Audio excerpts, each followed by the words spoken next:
একটি দোয়া যে বদলে দিল জীবন। একটি ছোট ছেলে ছিল, তার নাম ছিল আয়ান।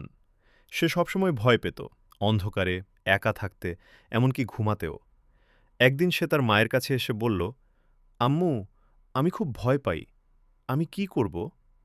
তার মা মমতা দিয়ে বললেন, বাবা, রসুল সাল্লাল্লাহু আলাইহি ওয়াসাল্লাম আমাদের একটা সুন্দর দোয়া শিখিয়েছেন, যা পড়লে আল্লাহ আমাদের হেফাজত করেন। তারপর তিনি তাকে এই দোয়াটি শিখালেন, বিসমিল্লাহি লিল্লাহি লা ইয়াদুররু মা'আসমিহি শাইউন। বাংলা অর্থ, আল্লাহর নামে শুরু করছি, যার নামের বরকতে আসমান ও জমিনের কোনো কিছুই ক্ষতি করতে পারে না, এবং তিনি সর্বশ্রোতা, সর্বাজ্ঞা। হাদিস রেফারেন্স: সুনান আবু দাউদ, হাদিস নম্বর ৫০৮০, জামি আত-তিরমিজি, হাদিস নম্বর ৩৩৮০।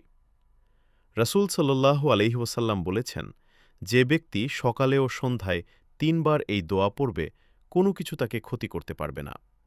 সেই দিন থেকে আয়ান প্রতিদিন সকাল ও রাতে ৩ বার করে দোয়াটি পড়তে শুরু করল। প্রথম দিন সে একটু সাহস পেল। কয়েকদিন পর সে একা ঘুমাতে পারল। আর কিছুদিন পর তার সব ভয় দূর হয়ে গেল।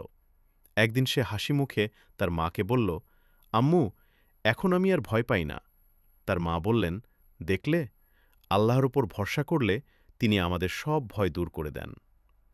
শেষ মেসেজ: তুমিও প্রতিদিন সকাল ও সন্ধ্যায় এই দোয়া ৩ বার পড়ো। ইনশাআল্লাহ, আল্লাহ তোমাকে সব বিপদ থেকে রক্ষা করবেন। আল্লাহ আমাদের সবাইকে বেশি বেশি জিকির করার তৌফিক দান করুন। আমিন। আসসালামু আলাইকুম ওয়ারাহমাতুল্লাহ। এই ছিল আজকের গল্প।